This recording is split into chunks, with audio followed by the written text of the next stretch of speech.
No audio. Uh-oh. No, you're good. The other guys. Oh, okay. Am I too loud? I can adjust the gain. No, you're perfect. Okay, well, then we'll just keep it here.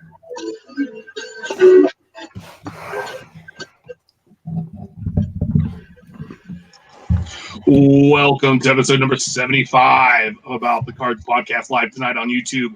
As always, with me, my host, Stefan Loeffler at Junk Wax Twins, Ben Wilson at our Trading Cards, and I'm Tim Scheffler at Big Shep 79. We are a podcast by collectors for collectors, hoping to bring you a smart and insightful podcast discussing trading card collecting. We're live every Wednesday at 8 p.m. Pacific. 10 Central and 11 Eastern. You always find us on YouTube, Periscope, and Facebook Live. Follow us on Twitter at About the Cards. We're available as a podcast everywhere you can find one, I believe.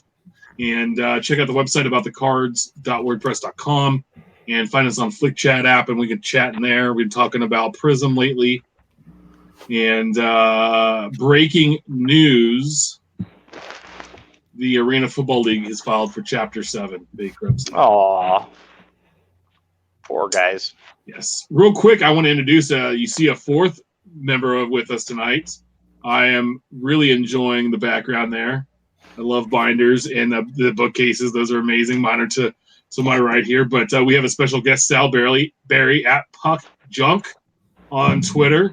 Good evening, sir. Thanks for joining us. How are you doing? Oh, I'm fine, thanks. Thanks for the compliments on the binders. I love those. That's not even half of them. I mean, I got 4 and a half IKEA bookshelves, and most of them are full of binders. The Billy bookcases? Oh yeah, with the cap on the top to extend it, to add another shelf. Oh, nice. Nice. Those are what I need to get the additions. So to mine, but we're gonna talk a little bit tonight. Just a quick background. You're the editor at puckjunk.com. I can read tonight, guys. And you're also a contributing writer for the Hockey News and SCD magazine, and also Beckett Media, right? Mm-hmm. Kind of all over the place. Yeah, Beckett Hockey, Sports Collectors Digest, Hockey News, and then I run my blog Puck Junk, which I've run since 2007. Nice. So how much writing are you doing on a weekly basis? I mean, it varies. It depends on, a lot of other things. I mean, my real job is I'm a teacher for DePaul University over here in Chicago. So I do, that kind of takes a lot of my time. And then I also do freelance web design, and then I do freelance writing. So it just depends. If I have less freelance writing to do, then I probably do more writing for Puck Junk. Lately, I've been swamped with a lot of freelance stuff, which I'm not complaining, but you're always going to go after the paid story versus I'll just write to my blog for free. Although I kind of miss that because there are some things that I've been meaning to put on my blog for a while that I just haven't gotten around to doing. Yeah, we know how that goes.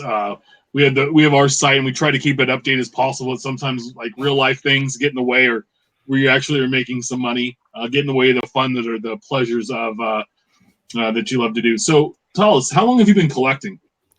A little background on you and what you collect. And the first pack of baseball cards, and I'm going to sound pretty old when I say this, but the first pack of baseball cards I got was in 1985. I was 10. It was the first time I actually wanted sports cards. Like, I remember the boys at my school had baseball cards, and the Chicago Cubs in 1984 made it to they made it to the playoffs. They did pretty well. That they lost to the Padres. I don't remember too much about it because I'm not a baseball fan, and at the time I was 9. So everybody was talking about the Cubs. So then that next year, all the boys at my school were collecting baseball cards, and so I kind of just wanted to be in on that too. So I remember my dad used to take me and my sister out, on Sunday, and then we'd always stop at Walgreens, and he'd buy us some candy. Walgreens is a grocery store in Chicago. I don't know if they have them where you're from. Yeah, we have them here in California. Yeah, is it just me, or does the logo look like the Washington Nationals logo? Right. Yeah, I mean, I thought that was cute that Walgreens is sponsoring a baseball team. I thought they would just do that for Little League, but here they're doing it for the Nats. So hey, that's can't think of a better sponsorship than that. And it paid off. But anyway, so I remember asking my dad. My dad was like, what candy do you want? And I remember just grabbing a pack or two of Topps baseball cards and saying, I want these baseball cards. And he looked at me and he said, well, these aren't candy. And I said, well, but they got gum in them. Right. That was like my justification. And he's like, well, Sure. you could get a whole pack of gum for 35 cents, instead of just one piece. But I wanted to see what they were about. So I bought baseball cards in 85 and then in 86, you had the 85 Bears that fall. And they just went on a tear and they like destroyed everybody pretty much. And they won the Super Bowl. So then in 86, I was collecting football cards. Like that was what, all the boys at school were collecting then, and that's what I was collecting too. And then, and then I kind of did baseball and football for a little while. And then in 89, I discovered hockey because hockey was just, it wasn't televised in Chicago. The NHL didn't have a nationwide contract. The only way to watch hockey on TV, unless it was your local home team, was to have cable television. So I never saw any games, and then the Blackhawks were only on cable, but only their road games were on cable. So I didn't even know what hockey was until we got cable TV in 89. And then when I just accidentally was channel surfing and I just stumbled on a Blackhawks game and I was just like, wow, this is pretty cool. And then I watched another game and then I was hooked. And then I was just like, that's when I really wanted cards. Like at that point forward, it's like when you find the sport that you love, then at least I did. I wanted the cards from that. Whereas like baseball and football, it was kind of like, these are fun. These are kind of neat. I trade them, we talk about them, whatever.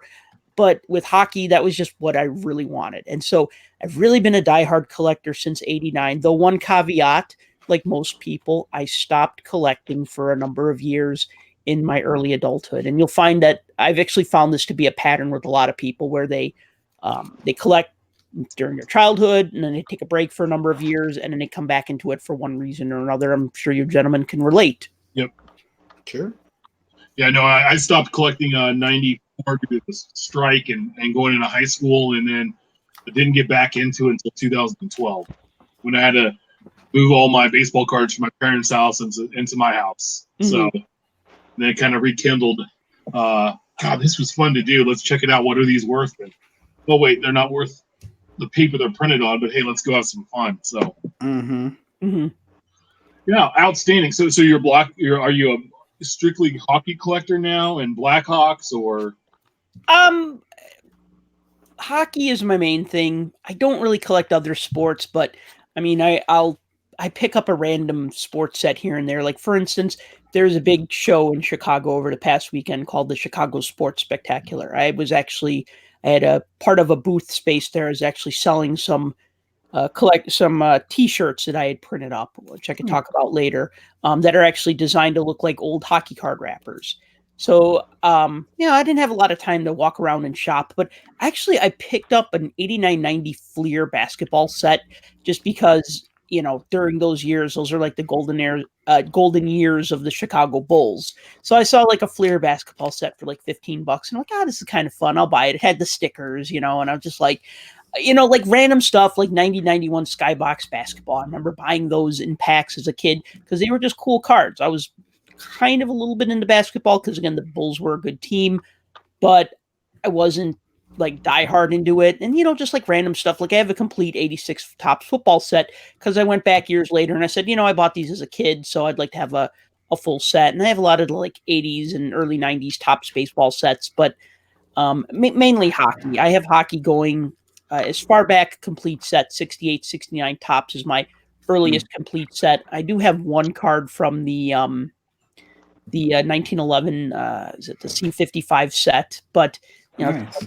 Terrible shape. And then I have like a lot of Parkhurst cards from like the 50s and 60s, but not really a complete set. I have almost a complete set from, I want to say 58, 59 that I bought. Like every single card had a little tape mark on the top because the collector had taped them in an album.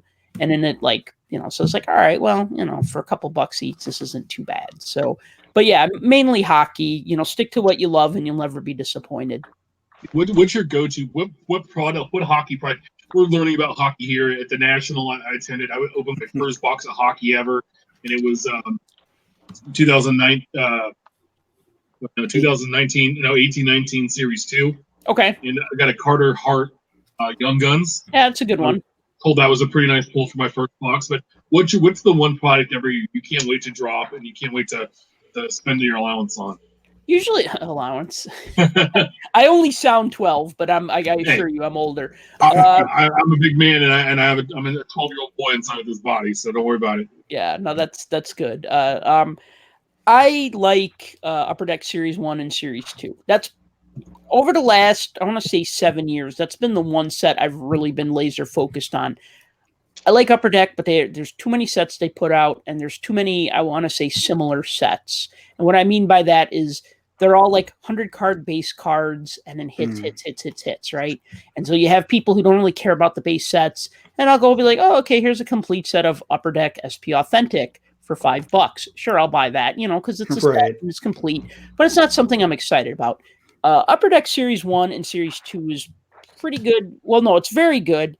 You usually get about 200 base cards in each set, and then you get a total of 100 Young Guns between the two sets. So really, it's got like 200 veterans, 100 rookies. Of course, there's like 4 1, 2, 3, 4, 5, 6 checklists in that, but you get the idea. So it's got a pretty good variety. I do wish the set was bigger. Now they do make the O-Pee-Chee set, which is usually 500 cards plus 100 short prints. And then they do like an update set at the end of the year. And they do the same with Upper Deck, where they'll insert like update cards from one set in like the high series packs of another set, which is kind of an odd thing to do, but not unheard of. And those are the two sets I like, but lately I've been kind of weaning myself off of packs because they're like empty calories. They're just kind of disappointing. They're like fun in the moment. Like, I'm opening packs. This is fun. Look what I got. Look at that. Right. And then you go, oh man, that was $80. Right. Amen. Yeah. See, we can all relate. Regardless of sport, we can all relate to that feeling of like that rush of opening the packs and then that disappointment. Like, oh man, like I can't believe I ate a whole box of donuts. Now I'm going to feel sick for an hour. Right. Like it's the same idea. No, I love the donuts because that analogy is great. Shows. No, you eat a donut and then you start thinking, I feel like a horrible human being because I just ate this bar of sugar. So you eat a second one and then you eat a third one until you have an upset stomach. And card packs are the same, right? No matter what sport you collect, you open a pack and you're disappointed. And then you're like, I know that next pack is going to be the one that has the card that's going to pay myself back. And then before you know it, you've blown $80 or $300. And all the Oreos are gone. Yeah, and you're out of milk. Yeah. Right. So I stopped. I'll tell you what it was. It was the 2015-16 Upper Deck Series 1. That was the year that had Connor McDavid. You've probably heard of him. So that had his Young Gun. And I bought a ton of wax that year. I mean, the price of the hobby boxes were through the roof by the time they came out. So I just bought retail, and you had hobby shops were also selling retail packs. So there was no shortage of packs. And then also Upper Deck put out E-Pack that year. So, I mean, really they flooded the market with Series 1 and Series 2 packs, but McDavid was in Series 1. I spent probably $400, maybe I'm exaggerating. We'll say like maybe between $250 and $400. I want to say it was close. I really want to say it was closer to $400 because I remember buying some tins. I remember buying 4 boxes. Yeah, that'd be like $320, $240 right there. And then like 3 tins and then a couple of blasters. And I was just like, I'm going to get a McDavid card. I'm going to get him sooner or later. I'm going to get a McDavid card. I did not get one freaking Connor McDavid card. And, at the time it was selling, people are selling it on COMC for $275. Sure. And I was just like, you know what? If I had paid $275 for that card, $15 for a base set, because that's all they're worth, and then maybe $1 each for the other 49 Young Guns, I would have had the whole set for like under $350. So I think at that point I decided I was done with packs, and that if I really wanted the set, I would just buy it. And I know it's not as much fun, but you know what else is not fun? spending a lot of money, not getting the cards you want, having a shitload of doubles. Can I say shit on air? No, you can say whatever you want. All right. We say Shitload of Oakland A's on this show all the time, and we don't. We do. I love that you doubled down by asking it by using the word a second time. That's fantastic. Well, I figured if you bleeped it, you would have bleeped it. But No. you know, having all these doubles that you got to sort, and then you go, okay, well, I have 2 extra base sets. Okay, I can sell those for $10 or $15. You're not going to make your money back, and then you have like 180 out of 200 base cards for another base set, and you're like, well, do I try to complete it and sell it? Do I give them away? What do I do with them? Right? So it just becomes this problem where, and then that's kind of like part of like the regret. You know what I mean? Like if you open the packs, got the cards you wanted, put them in pages, were happy, and that was the end of it. But you're kind of left over with these cards, and then you're like, well, if I sell them back, I can make back some of my money. But come on, who's made back? Unless you buy a high-end product and you get a high-end hit, we never really make back our money. So that's okay. That's okay because you get that enjoyment out. And if you enjoy it, that's fine. I mean, I enjoy opening packs, but lately I've been on the junk wax kick, and I've just buying, you know, because for $5 a box. Like I bought a bunch. This is not sports, but I bought a box of RoboCop trading cards from like 1990 or something like that. 90, yeah, I want to say it was 90 when RoboCop 2 came out. And I bought the box, and I made 3 complete sets and like 5 complete sticker sets, and that was awesome. I had a stack of leftovers too, but lots of gum. But you know, it was still fun to say like, hey, all right, I got 3 sets out of the deal. I got all these sticker sets, and it was only $5. You know what I mean? And there was some satisfaction from that. And maybe there was also a nostalgic feel to it. But I think that like with like the newer stuff, you're paying so much money, you're hoping to get a hit. And then even if you get a hit, then you're not sure if you want to keep it or sell it. So yeah, I just decided if I wanted a card, I'd buy it. Yeah, we talk all about that once. It's kind of like weighing what you want to do. And, you know, I think we've all kind of been in that position. It's finding your what works best for you.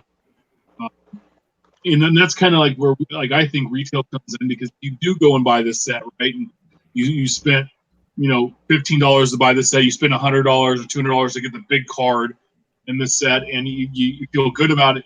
And then you feel like opening some packs. Well, you go spend $20 and open the blaster, and then remember why you didn't spend that $300 buying all those boxes and getting your butt kicked, you know? Yeah, right. And then sometimes you luck out, and then the people are like, oh, okay, and then they hop back in. It's like, you know, it's just like going to play some cards, right? You never know really what's going to happen. So who are some guys that, you know, Ben and I live in California, so the puck is very foreign to us here, even though we have numerous hockey teams in California. We didn't really grow up. We didn't really grow up with it. But who are some young guys on the last like year or two that we should watch out for?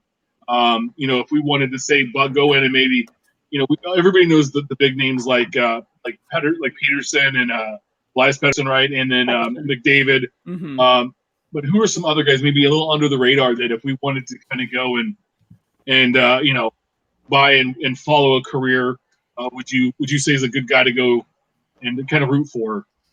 I mean, I'm not really good at the speculating game about, maybe buy these cards and then maybe they'll be worth something in a couple of years. You know, one of the guys who writes for my Puck Junk website, puckjunk.com, wrote an article about 5 sleepers who may become, you know, stars. Unfortunately, I can't remember any of their names off the top of my head because, again, I don't really play the investment game other than like the obvious ones. If an Elias Pettersson rookie card, you know, came within my grasp, yeah, I'd be like, yeah, this is a good card to have. Or like you said, Carter Hart. I mean, these are like the names, you know, that you hear. I mean, this year, Jack Hughes is one of the big names.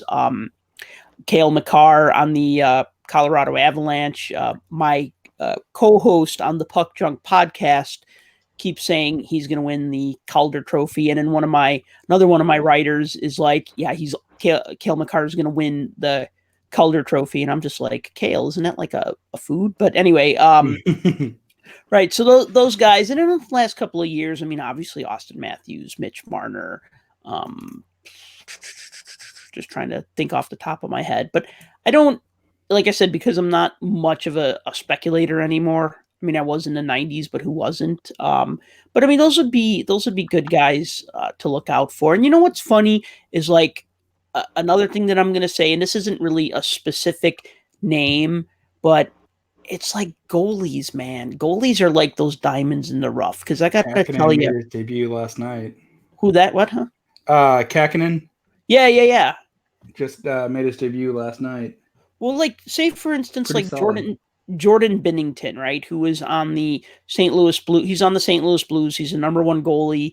He was the goalie that got him through the playoffs. Won 16 games en route to the Stanley Cup. I don't know if you guys watched the finals last year, Game 7. I mean, he played out of his mind. I thought he should have been the MVP. Well, he had his rookie card a couple years before. I forget what year it was. Because like with the goalies, what'll happen is they might get called up. They might not play, but they'll sit on the bench. And that's reason enough for Upper Deck to make a card of them. So a lot of times you'll have goalies who they'll get called up. They won't do anything. They'll get sent back down to the minors for a couple of years. Then like 3 to 5 years later, they get called back up. And then all of a sudden they're like a big deal. But their rookie card is not actually their rookie year. It's a few years before because that's the first time they were on an NHL roster. You know how Upper Deck does their rules. If you're a skater, you have to play in an NHL game. If you're a goalie, you just need to appear as a backup. That's good enough. So I think that's one little piece of advice, although it's not really like visionary. I mean, it's it's good. It kind of gives us an entry in there. I have a follow-up question. So this year they moved the release date of Series 1 back into November to get some of these young guns based on that rule ice time, so they could be in Series 1. Well, how do you feel about that? Them changing that, kind of playing, manipulating the calendar a little bit? Actually, it has been November for quite a while, and I'll tell you, you're right for 2 reasons. One, because if they want to get the young guns in there, so if the set comes out in September or October, they can't get anybody who makes an early season debut in their Series 1 set. The other reason is because there's the Toronto Fall Expo, and so they always want to have Series 1 out by the time the Fall Expo, because that's kind of a big deal. That's like the big hockey show in Canada. There's a show in November. It's always during Hockey Hall of Fame induction weekend. And then there's another show in May. So they always have Series 1 is always out by the Fall Expo. They can't have it out too late because they want to have it for the Fall Expo. And then Series 2 usually comes out like March, April, somewhere around there. And in plenty of time for the Spring Expo. But I don't mind that the set comes out in November. In fact, I kind of don't like the sets that come out in like July or August or September, because they might have 50 rookie cards, but they call them holdover rookies. That's their cute little name for them. They'll say like featuring 50 holdover rookies who made their debut late last season. Basically anybody who makes their NHL debut after the NHL All-Star game, they have to be held over to be in the next fall's product. Yeah. So, but I call them leftover rookies because they're like leftovers, right? You eat the pizza or whatever, and then you go back the next day, and then there's what's left over, right? And maybe it's a little stale. Maybe you're not that excited about it anymore. Like, who gives a puck about the guy who got called up for one game at the end of the season because the team wasn't going to make the playoffs anyway. So they're like, well, we might as well, give these guys a little experience. Right. Mm-hmm. So that I'm not it's hard for me to get excited about the early sets like Victory or MVP. Of course I'm a sucker though, so I'd buy them anyway. Right. Or even O-Pee-Chee, but then they do like their update series, which in Upper Deck Series 2, then they have like the O-Pee-Chee update cards. So that's how they get in the guys like Jack Hughes or Cale Makar. They'll get them in those that update series. So yeah, I don't mind. I don't necessarily like the rules. I've actually asked Upper Deck, like, why can't you show guys like his draft picks like you used to? Like, you guys remember that in all the sports, right? Mm-hmm. Say first round draft pick, maybe not like the Topps baseball cards, because I know they'd always show them in like their college uniforms. Like I still have my 89 Topps Robin Ventura rookie card. You know what I'm talking about? Yep. He's playing the Oklahoma State uni. Yeah. Which uniform is he in? Oklahoma State. Right, exactly. I mean, he's not in a White Sox uniform, and that's okay. I mean, I'm fond of that card. And even though I have the full set now, but I still kept that card. But like, you might have like a card of a player and they were just drafted and they're wearing the jersey of the team that they drafted them, and they're just like in front of a backdrop, or maybe it's a team logo or the league logo or whatever. I love that, and I'd like to see that come back, but they won't do that. It has to be, in order for the player to be in the set, they have to make their debut, blah, blah, blah. And I'm like, well, then the early season sets, who cares about MVP if it's just going to have, rookie cards of guys who debuted last year and weren't actually really maybe that notable at the time. And then they'll do a few redemption cards, but the odds of those will be pretty long to get. Tell us a little about you touched on it before, but what is Pug Junk all about? So this kind of like how many people, the writers do you have on staff there? Kind of what do you put in? What kind of content are you guys putting out? So Puck Junk, I started in 2007. I had just, it's funny, I just quit my full-time job as a web designer. And this was before blogs really took off. So sure, I had a lot of time, and I built my own website because I was a web designer, web developer. So I designed and built my own website, database driven, blah, blah, blah. I wanted to write about hockey. I wanted to write about hockey collectibles because I had no writing experience. I didn't think anybody was going to let me write for them. So I'm just like, well, I can build my own website. I can write about cards, right? Because I like cards and I just kind of wanted to do it. And it just seemed kind of like an easy thing to do, write about what you know. Even if you're not a good writer, you can at least talk knowledgeably about stuff that you like because you like it for a reason. So I did that. And then eventually that kind of led to some freelance writing for Beckett. And I've kind of freelanced for them on and off since 2008. And then, eventually, like, I got a master's degree in journalism because that's what I wanted to do, following my heart. But Puck Junk is like, it's about hockey cards, hockey collectibles, and hockey culture. Because I don't want to just pigeonhole myself into just trading cards. Because it's a niche, and hockey is like a small sub niche of that niche, right? Like, so, I mean, I want to be able to write about hockey movies or hockey comic books or hockey video games. And so I write about that. I got a couple of different guys on staff who do like box breaks or set reviews, or like we've even expanded to write about, some NHL coverage. Even though I don't really want to write game stories, that's not what my site is about. And anybody can get those anywhere. How did the Blackhawks do yesterday? They can go to, the Blackhawks website for that, or the Chicago Tribune website for that, or Second City Hockey or ESPN, right? There's all these different outlets that they could get that from. But what I want to do is I want to write about the cool pop culture stuff. And that's what our site is about. So let me follow up that. Yep. With the obvious. Have you done a movie review for Miracle? So that was actually for the Hockey News. That was an oral history article where I talked with I didn't really talk with any of the main actors because a lot of those Hollywood types are a little hard to track down. But wait, which which movie did you say? Miracle. Oh, no. I'm working on that one. Nice. I didn't think I put that out there yet. I did one. Sniffed it out.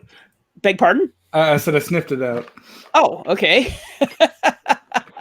Well, the reason I ask is there's a short snippet there where they're talking about how the plane got stuck on the runway and they had all the guys hop out and start to push the plane so that they could get started and hop to.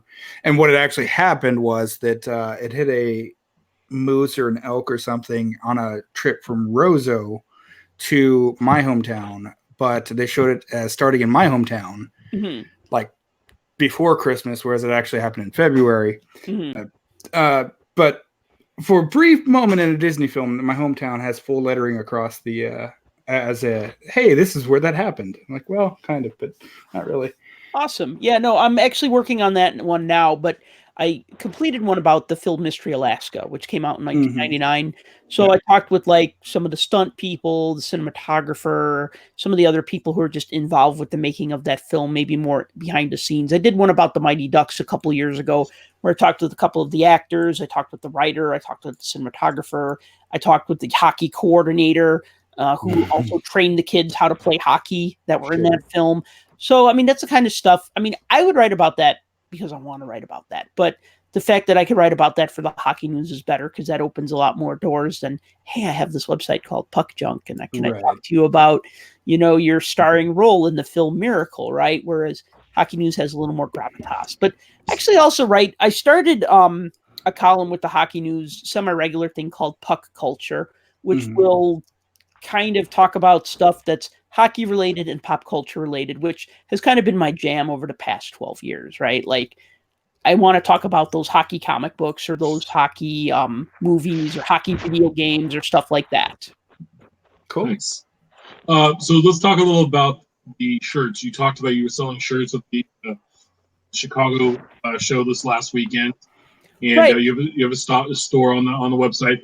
So tell us about those. Okay, so there's a shop link on my Puck Junk website, or you could go to shop.puckjunk. Oh, look at that, shop.puckjunk.com. So you could click on maybe one of those ones with the guy that's standing there, and you look at that, and then actually if you click underneath the picture, there's like the green square, you could see like a close-up of the artwork right there. So, and then if you mouse over it, it'll zoom in. Mouse over That's awesome. Yeah. Right, so the idea is to make T-shirts. So I got a couple of different types of shirts here. I have T-shirts that look like old school hockey wrappers.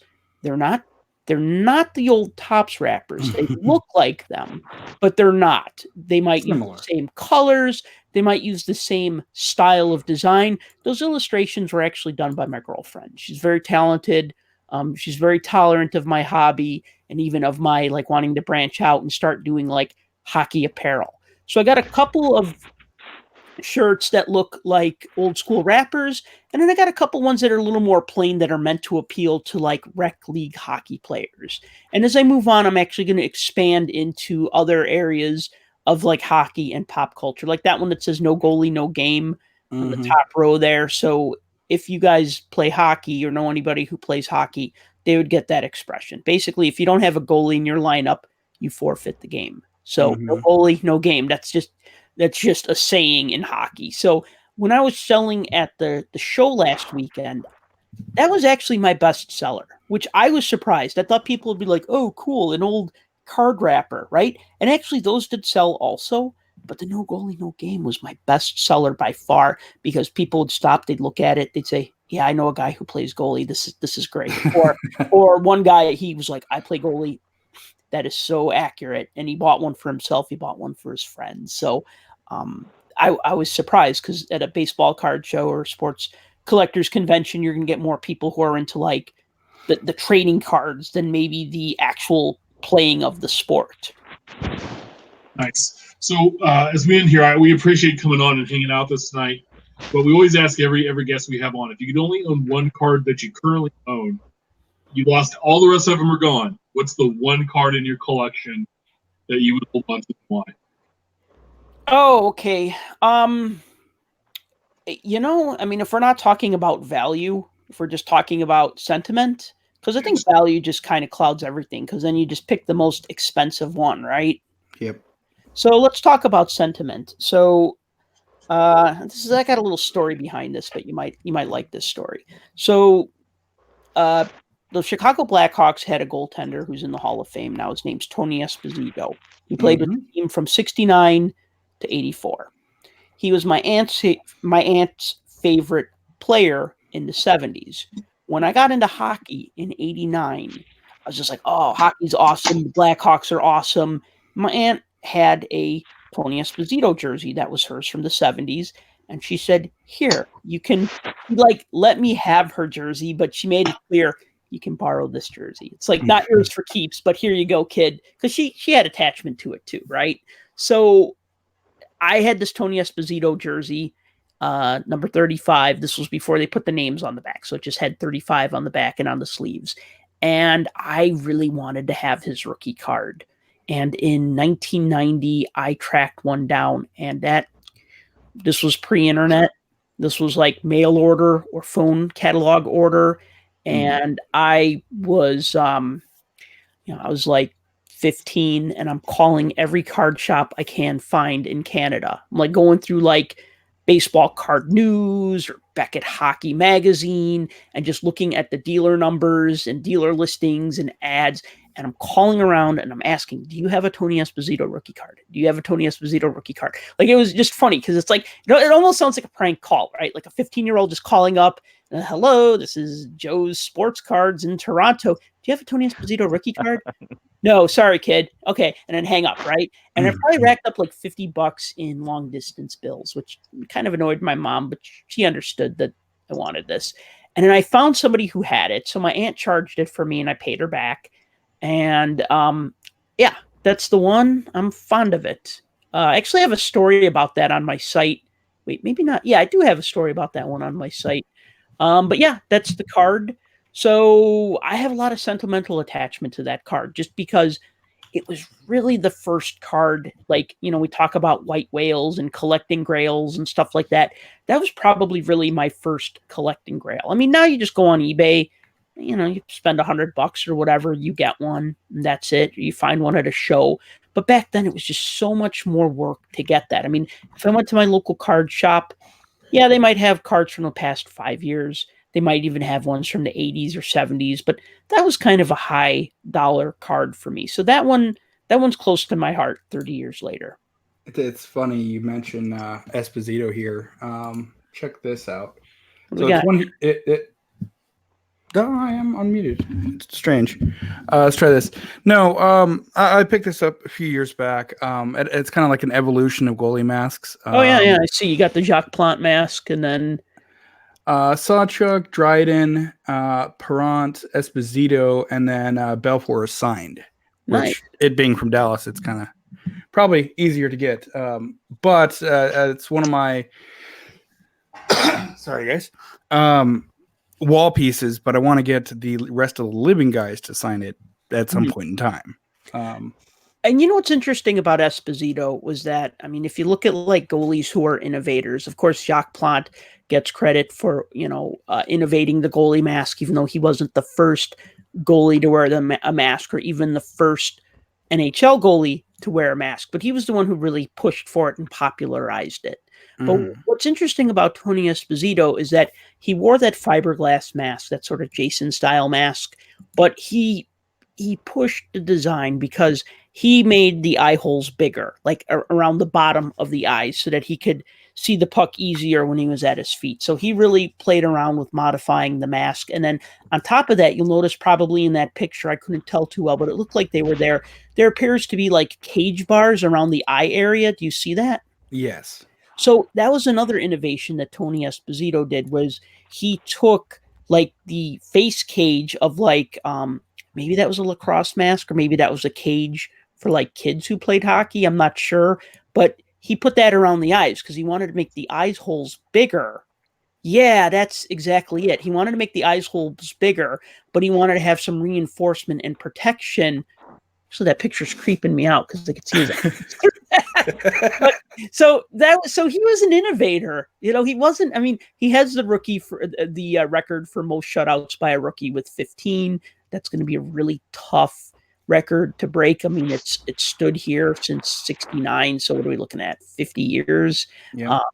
So he has that rookie record for that, and he was like one of the all-time greats. But he also innovated the mask and made improvements to it. And I think not a lot of people know that or give him credit for that. And I think that's just a really cool story. Yeah, that's awesome. I appreciate all the hockey knowledge. We're gonna have to have you back on and just talk more hockey talk. Real quick, Sal, let's not forget the greatest sets ever produced are 1988, 89, and 90. Baseball Big by Topps. Oh, yeah. Did you see my article about that for Sports Collectors Digest? I did. I think I was a contributor. I believe you had you'd interviewed me for that. Which one is Ben? Me. The one. Okay, there you are. Gotcha. The moderately handsome one. Yeah, no, you're kind of far away from the camera, so I can't really. Yeah, good thing. You have a beard now? I've always had a beard, yeah. Oh, okay. Well, I didn't see that when we talked on the phone. Yeah. Okay, yeah. You were a contributor for my article about that. Yeah, that was, and gave you a little plug on that. Hopefully it did something for you guys, but No, that probably not. I didn't realize how much we had in common as far as your collecting habits and your thoughts on so much. So, like Tim said, maybe we'll have you on a Sunday special show where we can just talk about whatever comes up. Yeah. Never. I mean, I collect hockey, but I'm a little casual on the other sports. Actually, the other one I picked up, you guys will appreciate this. It was a set from '86, but it was a reprint set that was made in '80. I want to say it was made in '86, but it was a 1933 Sports King set. Mm-hmm. Oh, nice. And I saw that. I've been wanting one. See them on eBay, $20, $25. Just think, I gotta get one, right? And then when I saw that guy had that Fleer basketball set, he also had the Sport King set, reprint set for like $20. And he's like, I'll give you both for 30. I'm like, I can't say no to a deal. And these are both things that were kind of on my radar, like, and then he also had like an '88 Topps football set with the Bo Jackson rookie. And I'm like, man, now I can't remember if I have that set or not, because again, I'm kind of a casual collector when it comes to other sports. But yeah, the Sport King set, I was pretty psyched to pick that one up too. I can't wait to throw that one in some pages. I'll have to find some shelf space for it. It's only going to take up like 5 pages, but still. Sure. Very nice. So let all of our listeners know and viewers know where we can find all your great work and keep in touch. Best way to find me is either on Twitter at PuckJunk. I have links to everything there. Or you can also go to my website, www.puckjunk.com. Or if you want to check out my exciting line of hockey t-shirts, you can go to shop.puckjunk.com. Nice. Well, Sal, thank you for coming and hanging out with us tonight. We appreciate it on a Thanksgiving Eve, Black Friday Eve, and talk about hockey. We'll have to do it again soon. My pleasure, gentlemen. Take care. All right. Have a great one. Enjoy your holiday. Thanks, Sal. So a great interview. Love having some new blood onto the show. Sal hanging out with us tonight, talking hockey, and we don't talk a ton of hockey on the show, but it's good to get that in there. Is I'm learning, and Steph's all about the hockey. So it's, definitely, that's why I was right there along with him the entire time. Yeah, good to have there. So we'll hop into the normal lineup of the show, and a lot better than last week, right? Steph's back. We actually are live on YouTube on time this week. We don't have any errors or unclicked buttons that force us not to be live. The week that was last week's release is Topps Living Week 89. Card 261, Soraka, pitcher of the Atlanta Braves, sold over 2,200 cards. And card 262, Tommy Pham, outfielder of the Tampa Bay Rays, sold 2,009 cards. Lowest print run ever. We were 10 cards shy of having a sub 2,000 card, which will happen sooner or later. You can always check out that Topps Living stat for full breakdown of where these cards fall, respectively, set by team and by position. 2019 Topps Gallery Baseball dropped at retail spots all over the place, all the Walmarts everywhere. 2019 Panini Football and 2019 Panini Flawless Baseball. Here there's a Tommy Pham refresh from last week. Yeah, it's a good picture. It's a good looking card. Mm-hmm. So I don't know what's going on there. So, but hey, you know what? It's also over 2,000, and where did Steph go? We lost Steph. She must have closed the wrong window. We also we're hit hot off the presses. This week's new releases: Topps Living Week 90. Welcome back, Steph. This is not where I parked my car. Yes, I did that earlier, pre-show. At least it was pre-show.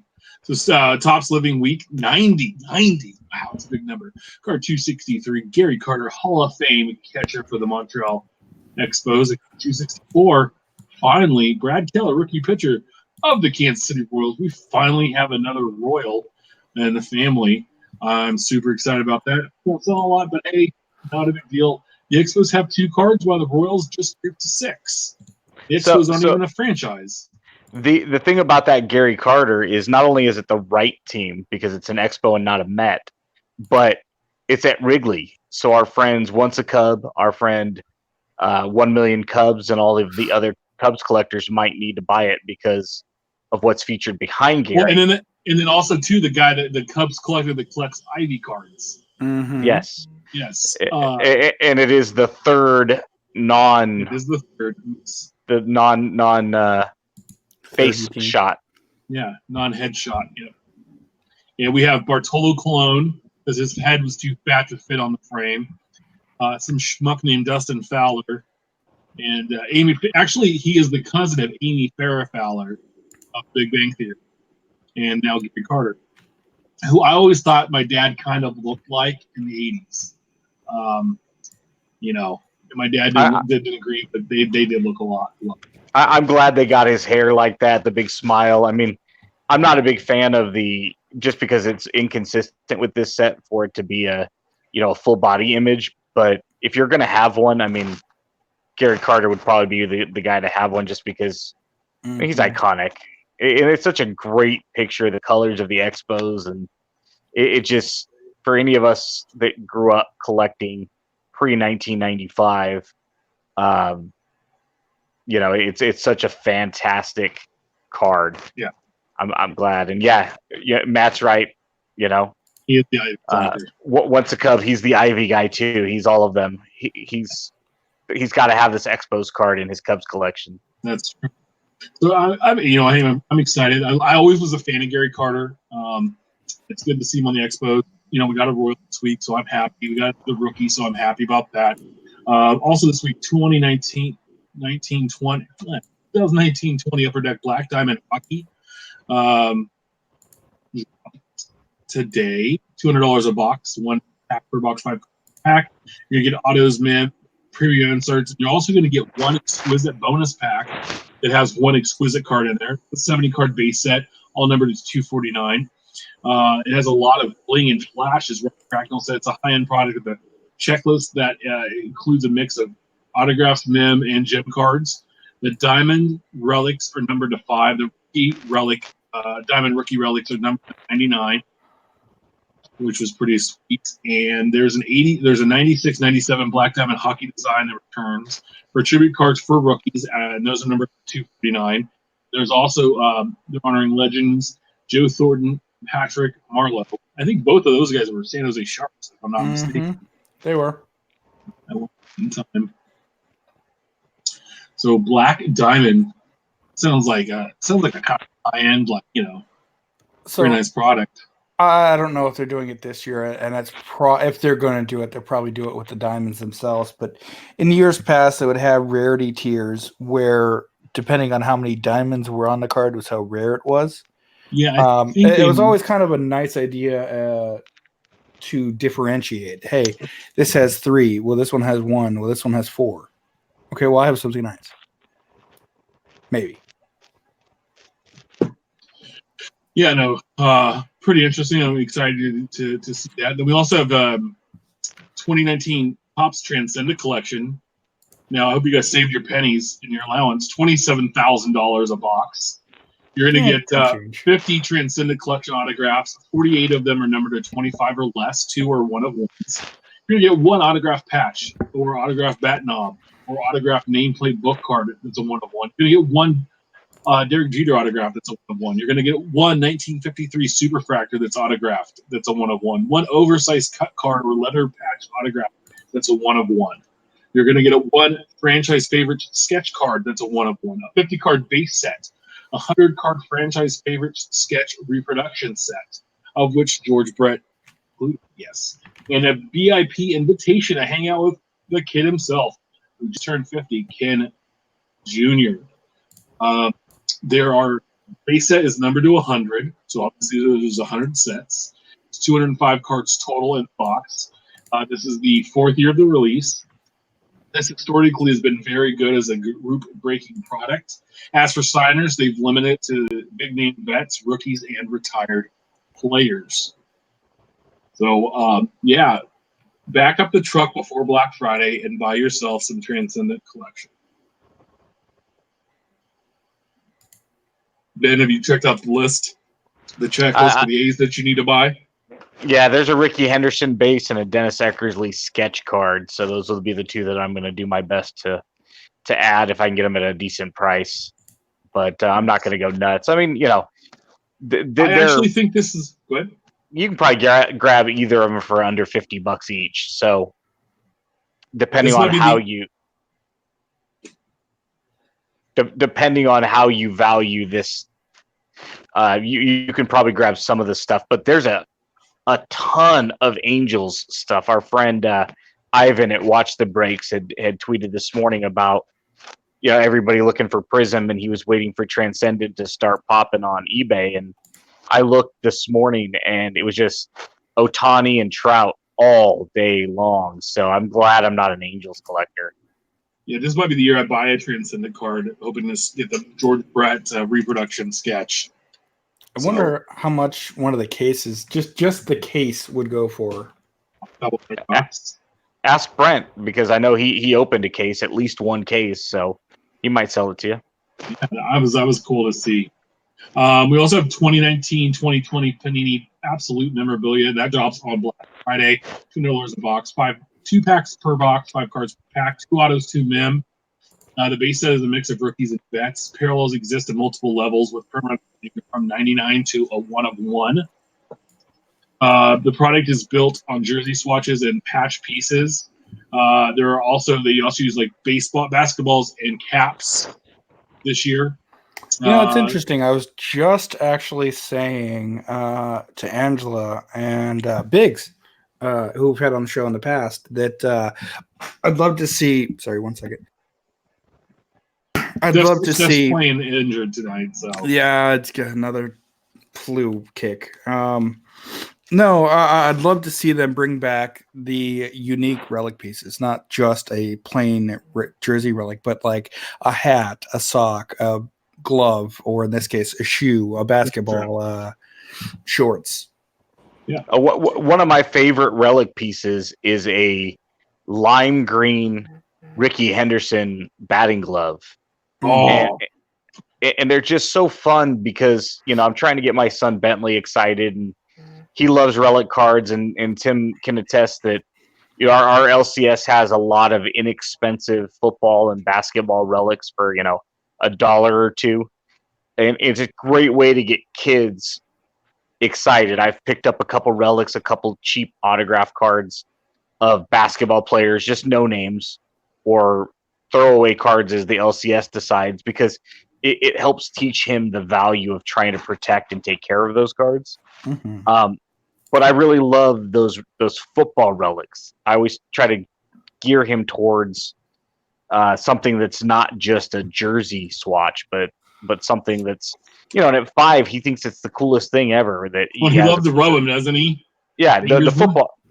What's actually funny is every time I get a relic card, he's already trained.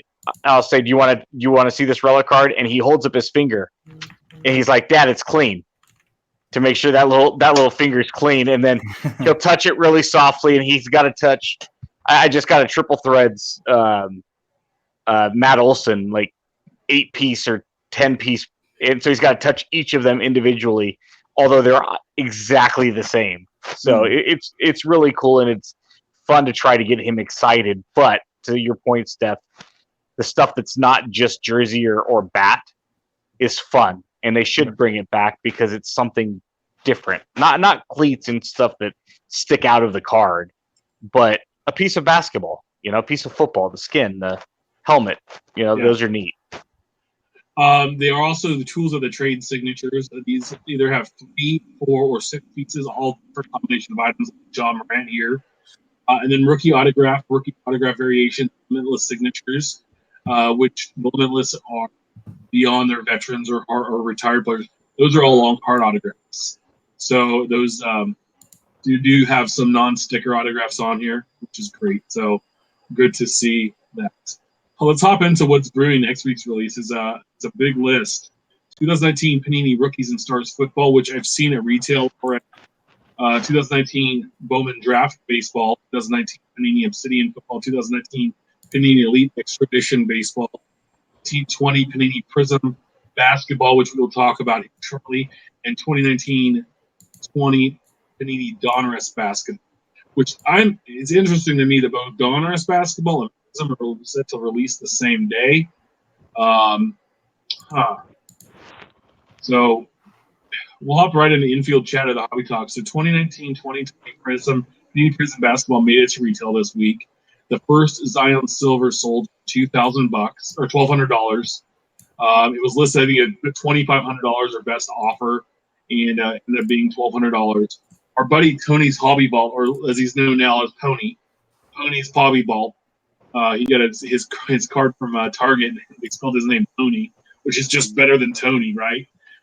Well, that was an expensive trip to Walmart, expensive Walmart lunch trip, not flipping like many of y'all like to do.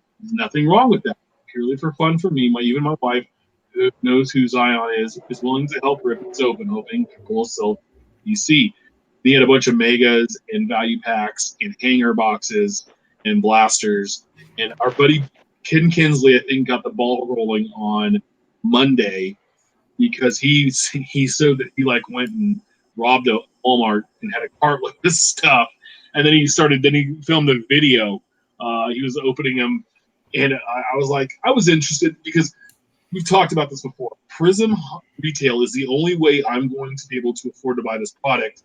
With the boxes, I haven't checked this week where they were. The last week, before the release, they were $400 a box on blowout. And the boxes normally retail for $150 to $200 in a normal year. And the fact is, if they're already at $400, what's that going to mean? Once they start to really they actually hit the shelves, right? Until they're in the LCS and actually pick up a box. Let's see.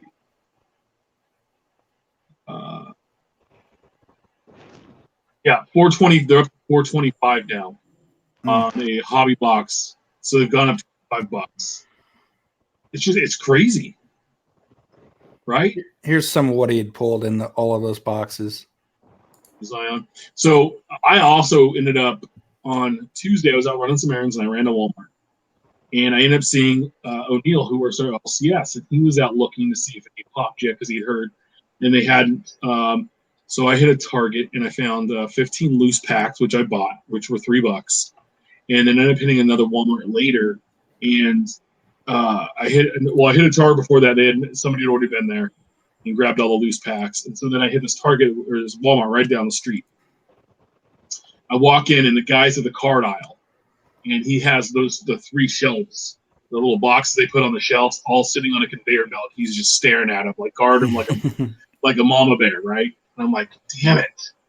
So I cruise up, and he seems like a nice, normal looking dude, right? He's not some pack searcher. He's not sniffing or licking the packs or anything like that.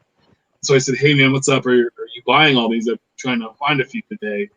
And he's like, I don't know, wife shopping. I'm deciding on how much I can spend and not get killed today. And I'm like, oh, okay. And he goes, if you want some, dig in and take what you want, man. That's cool. We start talking about cards, and I ended up grabbing 3 megas, which were legit, $38. I think they are. You get 10 packs and a pack of 10 pinks. I pulled about 7 hangers. Yeah, here's the picture. And then those were really great. And then the value packs of the red, white, and blue. I had 15 of those. So I had a good time opening yesterday. And blew all of my the card money I have set aside for my self-sustaining hobby. But I pulled this John Morant orange autograph, and I wasn't sure what it's worth. But I want to get back to the story. So we're doing this. I pick up all these things. Well, the guy and I see 2 packs of 18 update fat packs, right? And I'm like, I'm going to buy those because they're $4. And the guy and I had been talking about them earlier. And I was like, you know what? I was like, hey, man, since you let me buy some of this Prizm and you didn't steal it and keep it all for yourself, you should buy these. They're $4. You should hit something they'll make you some, if you're going to sell, make some money or whatever, right? Or pull some great ones. So he's thankful. I ring up and go home. Pull that John Morant orange auto. I pull the green Zion, 3 Zion base. I damn near have a base set. I made some trades already. So I go to the LCS today, looking to maybe sell the Zion or the Morant auto just to cover what I paid for, so everything else is free. I was going to sell one of the 2 cards. Dude says, hey, man, put it on eBay, let it fly for 99 cents, pick one. So I picked the Morant auto. I put it up at 11:30 this morning, so it's been up for less than 10 hours. It's got 21 bids. It's at 3:30, and they're going to cover what I bought everything else. Plus, I get to keep the green Zion, so I was pretty happy. Most people look like they've been done pretty well. Zion base rookies are going for like $50 right now out of a blaster. So just crazy because like everybody's all of a sudden a basketball collector. I mean, I've just hopped in the last couple of years. I used to be a huge collector in the '90s, and came back now to it. But what do you guys feel like about this? We get to this madness. A minor critique, Tim. Yeah. Where's the back image? Well, I just scanned it real quick. I'll put up a back image tonight. It's not numbered or anything, so. Now, this whole thing is absurd. I mean, I was talking to our friend James Kikowski, who's our resident lawyer, and we have him on retainer of $0, and he gives us free legal advice when it comes to cards. But he had some things to say too about the fact that the Luka from last year is ridiculous, and he basically made a comment about Zion being a modern day Larry Johnson. Yeah, and could you imagine? I said that previous.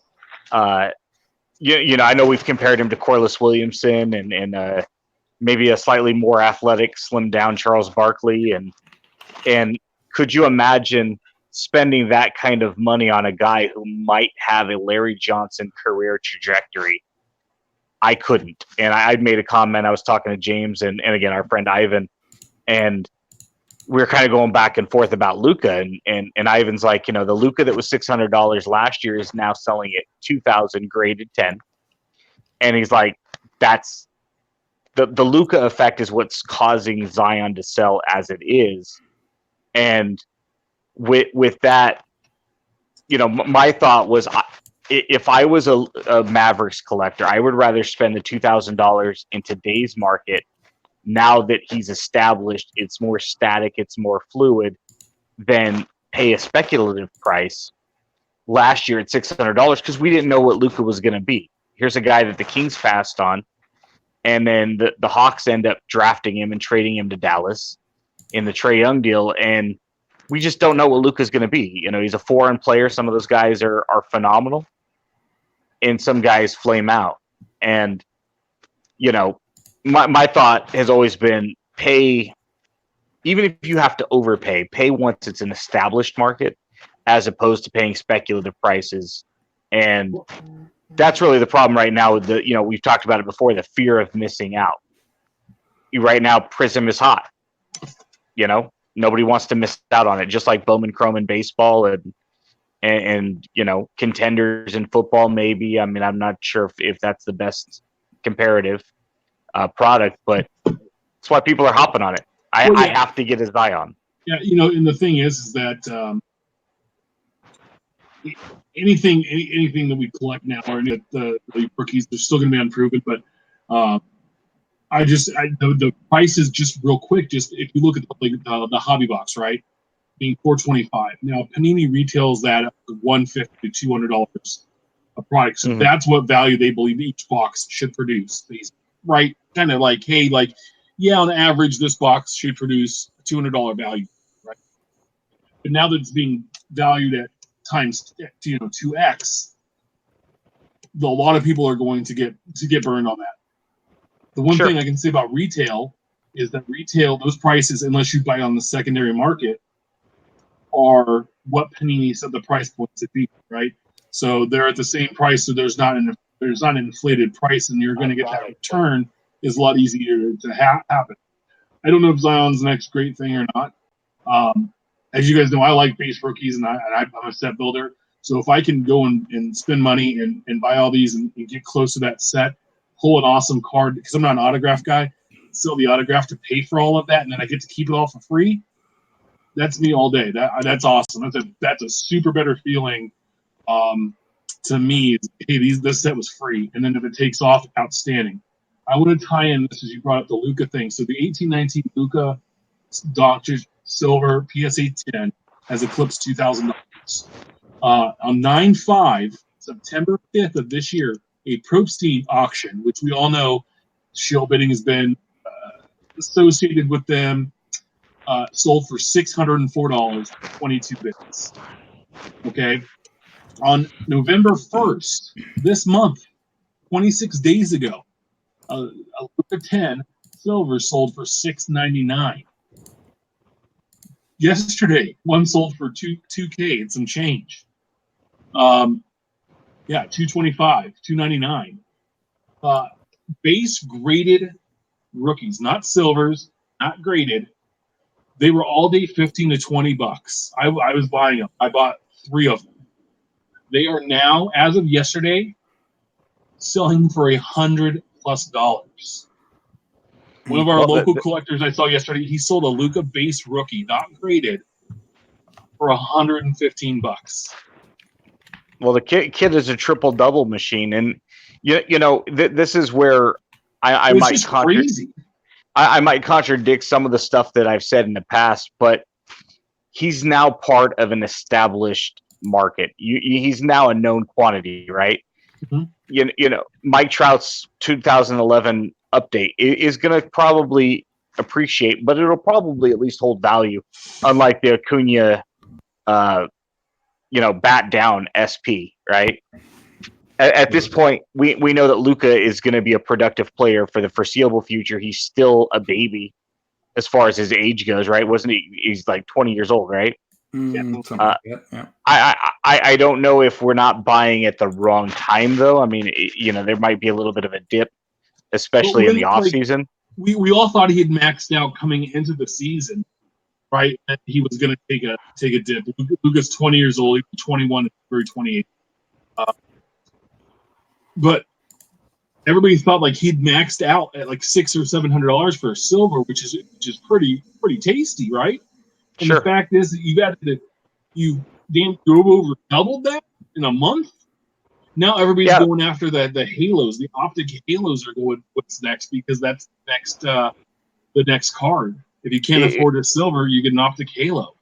It wouldn't surprise me if there's not a little bit of a dip. I mean, the season is still very young, right? It's only been 6 weeks, and he's been on an absolute tear. I can see there being a little bit of a valley in some of his cards, because again, there's also at some point there's a finite amount of buyers, especially at that price point. Unless you have a couple of high-end people that are gobbling them all up and it's the same buyer over and over again. How many people can routinely drop $2,000 on a Luka over and over and over again? At some point, you're going to run out of international basketball. The international market on basketball is ridiculous. Well, sure. These guys have big wallets, and they buy and they keep. Never see pop again. Especially when you look at it, obviously the whole NBA v China thing, without getting into all the politics, everybody's very familiar with that story, I'm sure. You're talking about how popular it is in China and the fact that there's so many. I mean, we just talked about the Arena Football League going out of business, right? On the heels of that other league that went out of business, a couple of months back, and the XFL's coming back for a second go round. There are so many international basketball leagues that you're probably never going to see that. You got really good former NBA players, that are trying to extend their careers. Guys like Stephon Marbury that went over there and had a great international career post NBA. So yeah, the international dollars are going to drive that market, but will it continue to go up? Yeah, it's definitely possible, especially if this kid continues to produce the way he has. Yeah. Go ahead. I was just going to say, again, as a collector, if I was a Luka guy, I would have looked at last year's prices and go, that's insane. Now, at least, even though it's still insane and now it's a 3X plus, at least I could justify it and say, you know what? At least now I know that he's a known quantity and he's not the next insert. Michael Beasley. Yeah, the next Michael Olowokandi, the next guy that was supposed to be something that didn't turn out, Kwame Brown. We can name players again. I've always used Skidishvili. I bring up the Matt Chapman as an example that I passed on his 2014 Bowman Chrome Auto. I bought it in 2018 after he was a known quantity, even though I probably paid a 4 or 5x against what I could have once had it for. But at the same time, what if Matt Chapman was the next Grant Green or Jamile Weeks or Michael Choice? Hey, first of all, we don't say anything against Grant Green. I loved Grant Green, and when he went to the Angels, I was sick to my stomach because I'm like, watch this kid, because Billy Beane has never seen a first round pick that man didn't like to trade before the guy hit the majors. Yeah, Grant Green being one of them. But you know, there are so many guys that we could point in any sport, and no, it's crazy to me, and I'm mad at myself. I had an opportunity to buy a couple more of those base loops at $20, and I'm just like, I already have 6. What do I need more? Well, that's what you have to ask yourself. Now they're 100, and I go, man, if I had an extra 1 or 2, I could turn around and then make $80 on them, feel awesome, and go buy some more stuff that I want. But what if you had spent $20 and they're now worth $5? Yeah, you know. Oh, I know, and that's kind of where I was like, well, I already have 6. I'm in a good spot. Are you a speculator or are you not a speculator? Because if you're a speculator, yeah, you kick yourself. If you're not, you go, hey, I have a couple that I can flip, and I'll be happy with that. Yeah, most of what I the only basketball I really collect at all now is just the Prizm. I've limited myself to that. Once in a while, if it's a Kings or whatever Kings guy, I'll pick up a Score, Optic, or a Donruss, rookie card. That's that I'm going to leave at the table for everybody else. But it's sometimes like I like to have multiples in case I want to go back and one takes off, and then I can flip it and then go buy some more stuff that I want for my PC. I just like rookie cards. I've always kind of hoarded them as a kid, and I thought to myself, with you opening a bunch and with Mike Summer having opened some, I believe. I know he flipped quite a bit of what he had. I know that Ken opened some, Tony opened some. And I thought maybe I'll ask one of you guys, hey, if you have some extra Spurs laying around, not silvers, obviously, but just, any base that is a throwaway pile, I'll take them off your hands. But then I thought, even if they were given to me, what am I going to do with them? I don't necessarily. I mean, I've got Duncans and Robinsons. I don't even have any Kawhi Leonards in my PC. I don't even know if I've got any Parkers or Ginobili's really, other than a couple of base I pulled out of packs years ago when I used to open packs. But again, what am I going to do with them? I'm going to stick them in a binder. I don't catalog my basketball cards necessarily. Yeah. It's like even asking for it almost seems like it's outside of my PC. Why even bother? All I can say is that if you want to open some, my suggestion is the bang for your buck is in the mega boxes for $38. Because if you get the right pink rookie in there, you're doing quite well. Or if you open the hanger boxes, those are $18. And Tim asked me where I pulled the Morant auto. It was from a hanger box that cost me $18. Those were really good because they have the orange parallels in them. What I like what Panini did is each variation of packaging has its own parallel, like the value packs, the multi-pack. They have the red, white, and blues, which are really popular. Yeah, which I like quite a bit, which are neat. So it's just one of those things.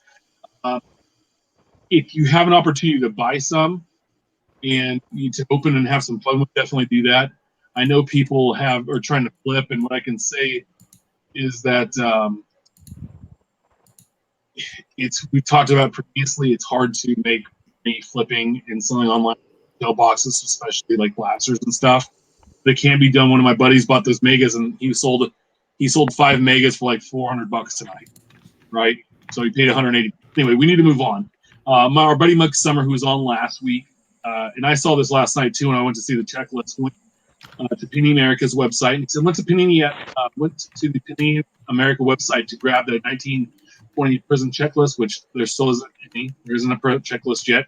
It doesn't come out till next week, Mike. So hold your horses. And he came across this gem. Were any of you aware there is going to be a Prizm 2 set at some point? There is a list. If you look through, it says Basketball 19 Panini, and it says Prizm Series 2 1920. Very interested to see what that's all about. I mean, when you download it, it's just an empty checklist. It's Dustin going to try for us anyway. Is it an update? I don't know. I mean, because all your it's not like they have late call-ups, but we'll keep an eye on that and keep you updated on what's going on there. 2020 Top Sterling is back from Blowout Buzz. Our buddy over there tweeted out that Sterling will be back as a Topps product next year. Previously been a Bowman product. My favorite comment was in the tweets was from Kiki80 at Kiki80. He says, or she says, looks like the love child of museum collection and tier 1. I got a nice chuckle out of it because besides having the Sterling logo, it does look like that. I mean, it does. What's the difference? And yeah, it's just I wish they would have left it as a Bowman product. I think Sterling. I wonder if it replaces museum collection next year, which has been kind of a tired product for a couple of years now. Yeah, and maybe it's a little refresh. Because remember, they're limited to how many products they can make. So if Top Sterling is back, something's got to come off the checklist or the release calendar. So it might be a replacement of museum. So it might not be that far off. I mean, it's possible tier 1 as well could be replaced.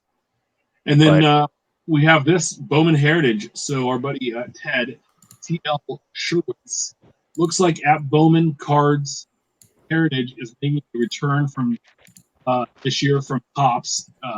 582 Montgomery members will be able to pre-order on Tuesday. Then So, just in case you didn't see this, Tim, Bowman Heritage is coming out. Bowman Heritage is coming out. So, this is the first exclusive that the members of the Montgomery Club are going to be able to take advantage of. hey Tim, did you see this? Don't understand why we need Bowman Heritage. Well, so especially in that, when they started the Heritage line in 2001, they had initially Bowman Heritage and Topps Heritage. Great. But, by 07, they'd ran out of Bowman designs and they decided not to go forward with new designs. Well, what the hell is this? I mean, Topps Heritage obviously has a purpose. We still have Topps designs. Lord knows they're going to print them until they get to like 1990. Where's this? Are they going to start at 51 again? 48? 49? 53? 89? 53? 89? 89? 89? Yeah. Oversized. If they do 89, I can't wait because it'll be great because then you get the team by team stats on the back of the card, which I thought was the coolest friggin' feature. I hope they come out. I hope they come out with the 89 and then they don't have that on the back. Oh, you son of a gun! I will say that these do kind of look a little long, but they have side perspective and pictures, and I don't know. I just want to make sure that you saw this, Tim. Yeah, did. And anybody out there that opens it, I need a Master A's team set, which should not be very big, but I need one anyway. Just throwing that out there. We're gonna have to kick Ivan out because he applauds 89. Ben, you kind of went off. So you said shipping's more than a foot now. Did you know this? So at our trading cards, I think his name's Ben, tweeted out, people are now up to $4.99 in shipping on a single card. Is it time to find a new hobby? I think the associated cost to acquire singles is more than prohibitive these days, which makes the collecting or the pleasure of the hobby not nearly as fun. So you saw people are actually up to $4.99 because by the way, if you send a bubble mailer with tracking, a BMWT, it's about $3.09. If it's in the region near you, the farthest region away should be about $4.06. So why are sellers bumping it almost a buck more shipping? I got into it with some jackass last night. He's like, you just want everything for free. And I tried my hardest to explain to him that, I don't mind paying my fair share, which, $4 is on the high end, but I understand $4.06 has kind of become the eBay standard. But I try to equate it to him. It's like, so hello, knucklehead. You'd be willing to go to Chevron and pay $6 for a 20-ounce Pepsi? Because that's essentially what this is.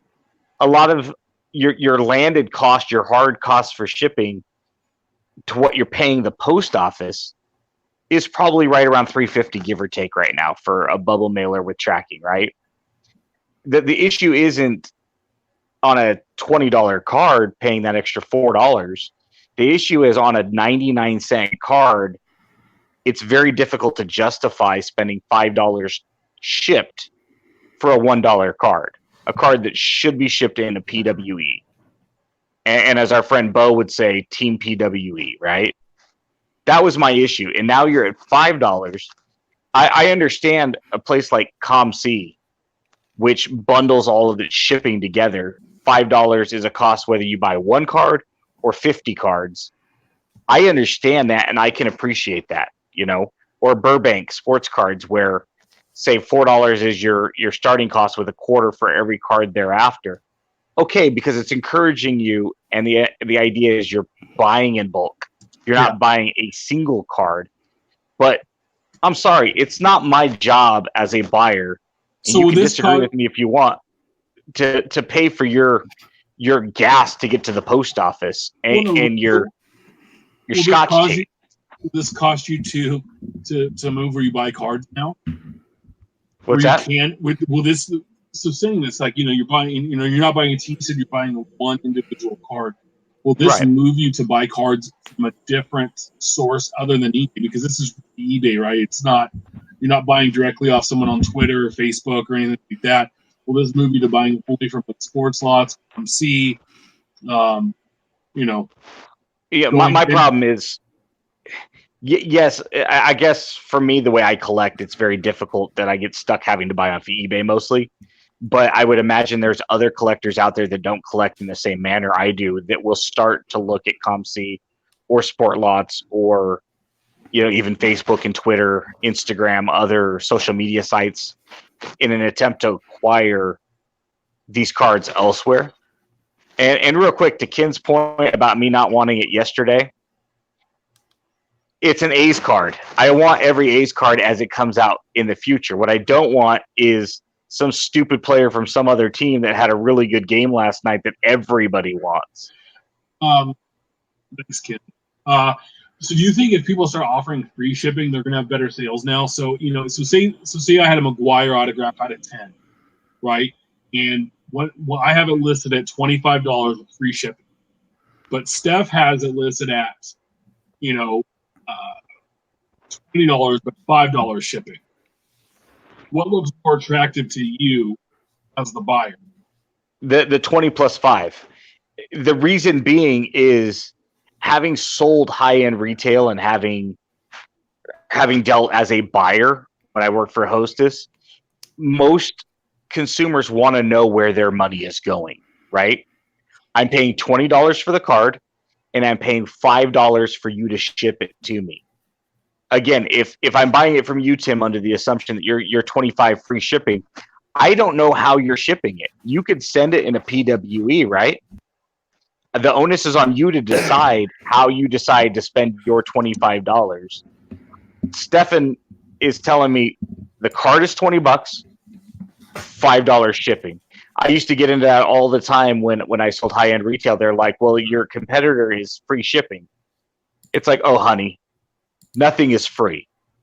The only difference is on your invoice, we're showing you the breakdown of your cost. That's it. And that's when I can look at it and go, you know what? $5 is too much for shipping because I know your landed cost to the post office is $3.79. So now you're factoring in an extra $1.20 upcharge because you're charging me for the penny sleeve and the top loader and the bubble mailer and the tape and the printing and the gas. But what if it was $1 difference? So my card was listed at $24 free shipping, but Steph's is $20, $5. So you can save $1 by buying me, listing it as free shipping.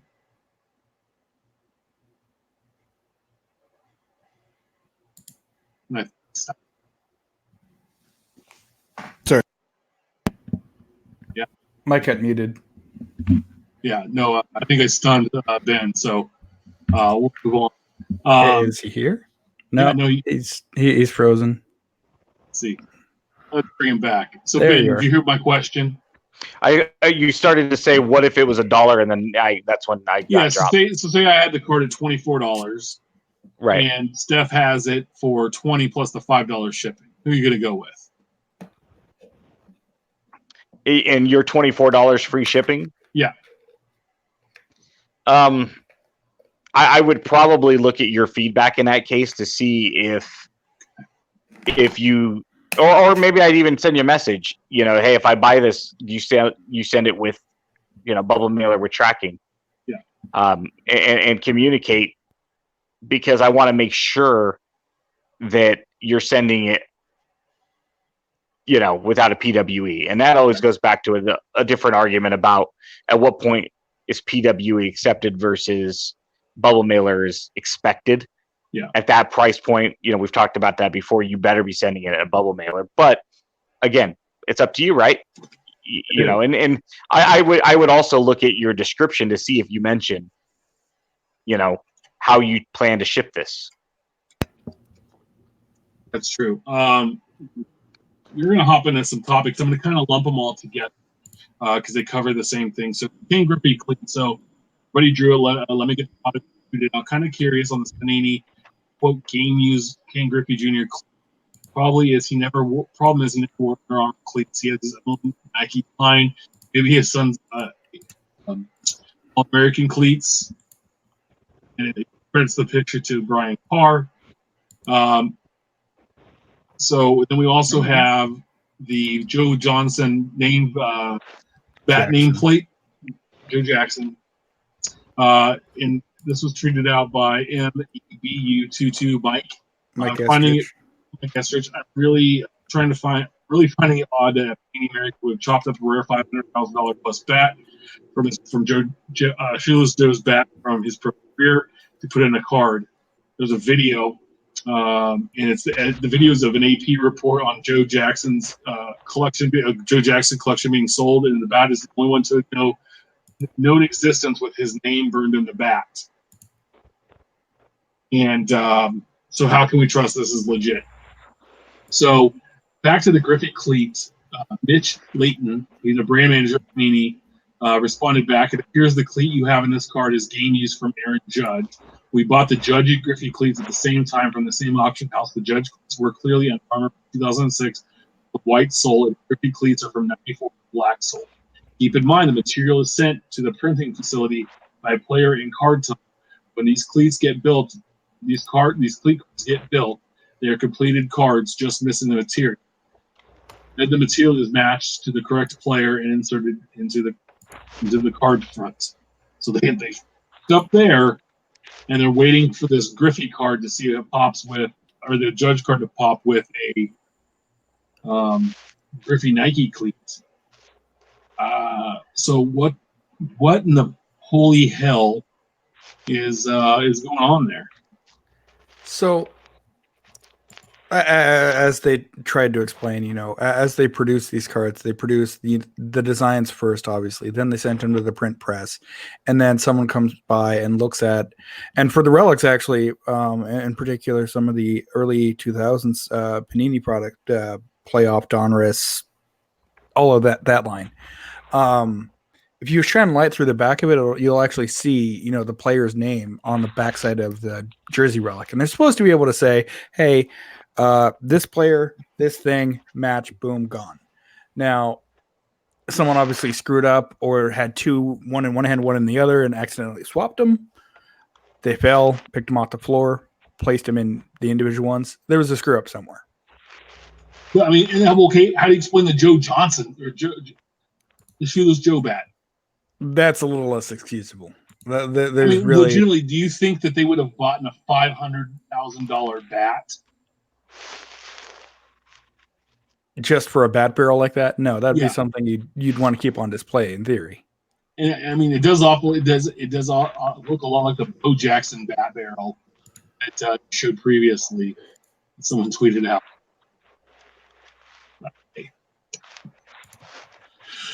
I that's why I'm not a relic and knob collector. I'm not a high end. No, definitely not. They also listen to this, so they're going Dutch. So Dub sends this to us, and some other people have put it out. And so, see, look how that Jackson looks different than the Jackson. This is the one bat that's known. Right here, it's more cursive, and the other bat is more of a typeset font, right? Yep. Yeah. I don't know, Ivan, what's on the back of the card. I don't think that was shared with us. No. But, no. And since this was them I just sharing want to it, question. since this is them sharing it, maybe it's just a mock-up image, and the actual one of one will have the actual bat piece in it. But that's really disheartening. I guess it wasn't really flawless. Yeah, I don't know. Ivan says it doesn't look like the bow. It looks similar, but it the Joe Jackson had replica bats produced during the era, so maybe it's a replica bat. I don't know. So I'm just saying, possible. like, but how are they going to put it out there? I mean, when I don't. And I guess it really kind of depends on what the back of it says too. Yeah. Or Well, maybe as this says that it was a barnstorming era bat that he, and not necessarily Black Betty. I was going to make that same point that I guess it depends on the language and how it's marketed. If it's a Joe Jackson bat versus a game used bat, there's a complete difference. If it's just a bat, then it could be something that was produced at your local memorabilia shop last week. Yeah, I just want to put I want to put it out there. I want to find out what it is. So I'm just like it's concerning is how much we realize this stuff. So anyway, so this Going Dutch thing. Panini tweeted this out. Things to know about Panini's 2020. Oh, well, and exactly. Like I even said in chat here, obviously not a game use bat, a 500,000 bat like that wouldn't happen.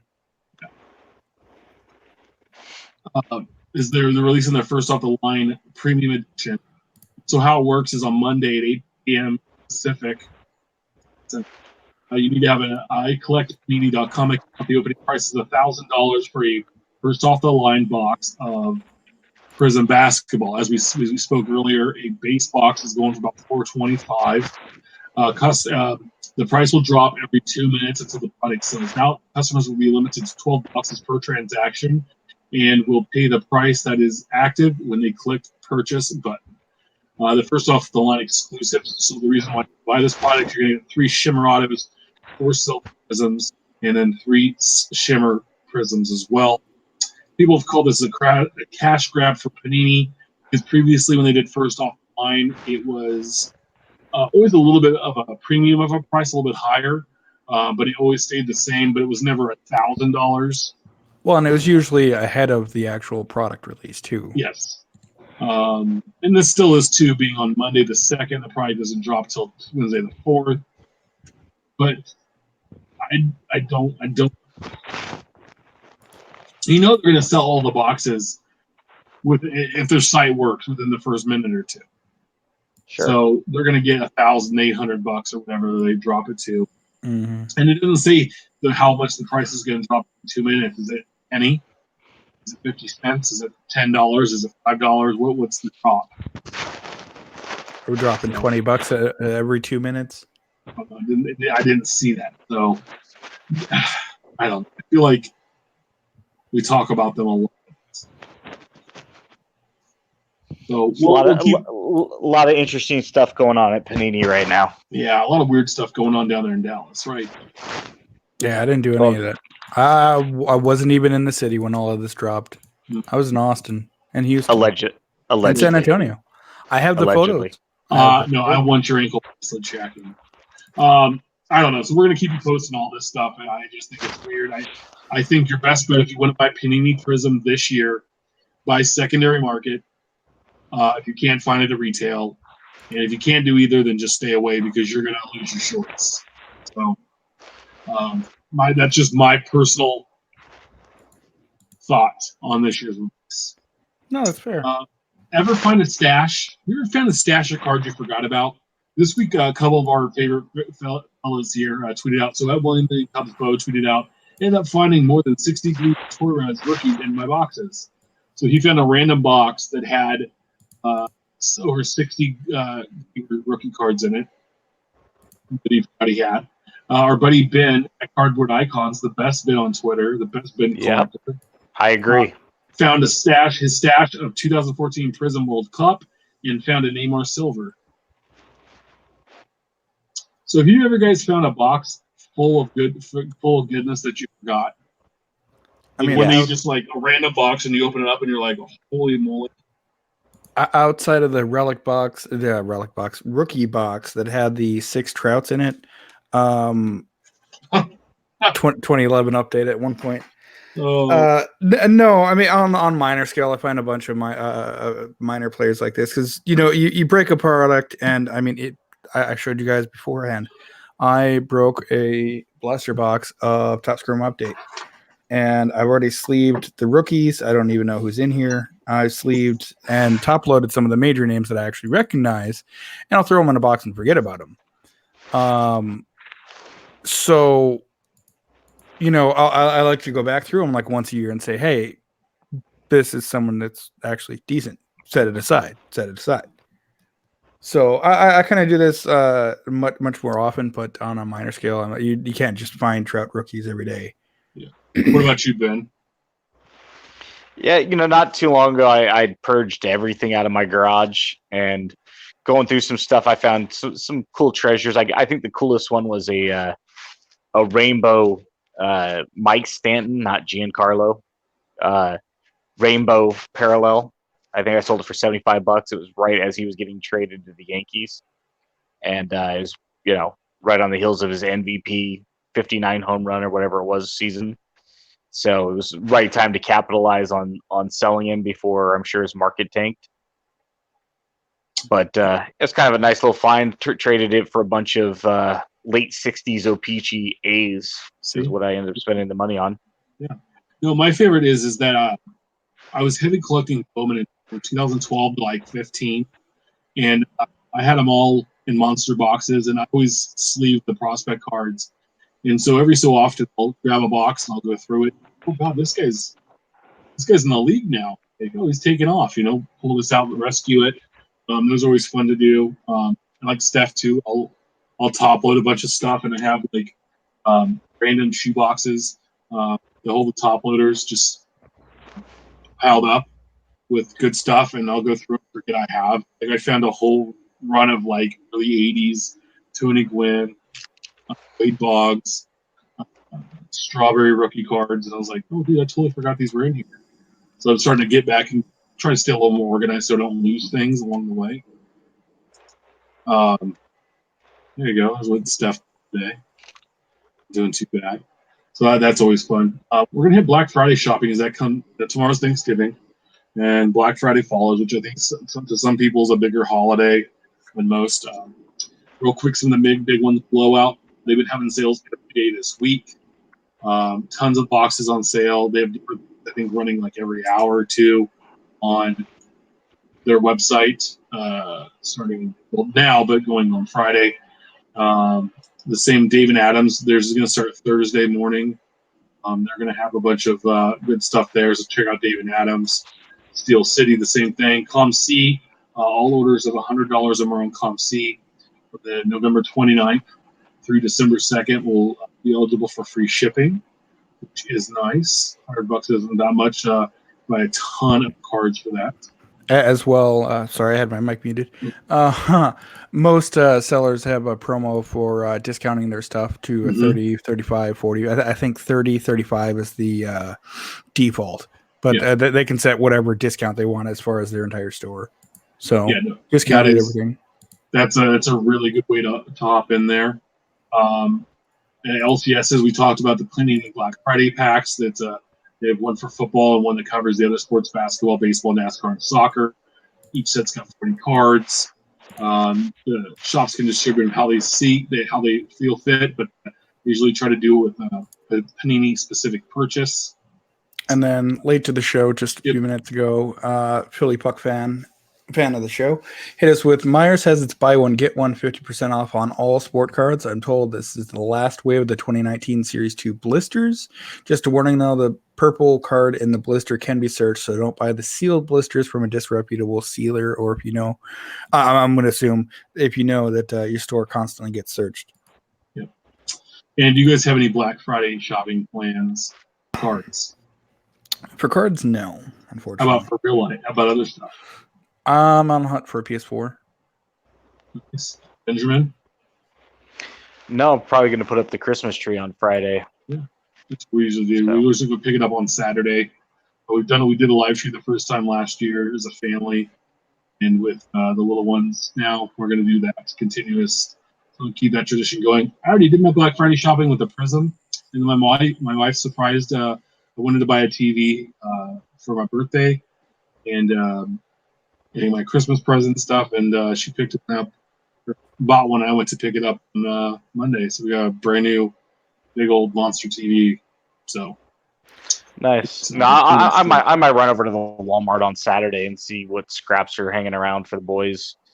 Anything that's left over that might be some good deals, but I'm not gonna kill myself tomorrow or Friday. No, it's not worth it. Either go online and shop online. It's way easier. Yeah, years ago when my daughter was probably about 6 or 7. She's probably a little older than that because Heather was pregnant with Bentley, so she must have been about 10. We were going to buy her a new bike, and we went out after Thanksgiving dinner, and Walmart was crazy, and they didn't have the bike we wanted on deal. So Heather actually climbed up pregnant onto the rack, pulled down the display, and we were going to buy that one. And I went over to ask the guy if he had any more in the back, and this all happened while I was gone. And he's like, listen, dude, he goes, those bikes I can tell you are going to be on deal like 2 weeks from now. He goes, it might cost you like $5 more than it will today. He goes, but those bikes are basically going to be on deal from now until Christmas. Sure. He goes, if that's all you're buying, he goes, go home.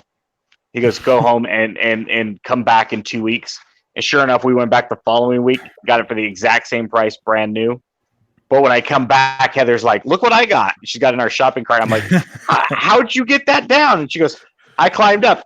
And I almost punched that lady over there. And I'm like, the stories I can tell you about working Black Friday, yeah. And then being the big dude at the store in the dark, having to yell at people sleeping outside and piss on their pants all night, and telling them, "Oh, we're out of tickets and certain things." We'll have to have a show just on that and all my fun experiences. So two quick things from chat. Yeah. Card Barrel is apparently 20% off through Sunday with free shipping at $25. And Tim Seeberger asks, what's the best card you found hidden in a collection that wasn't one of their featured cards if they had any?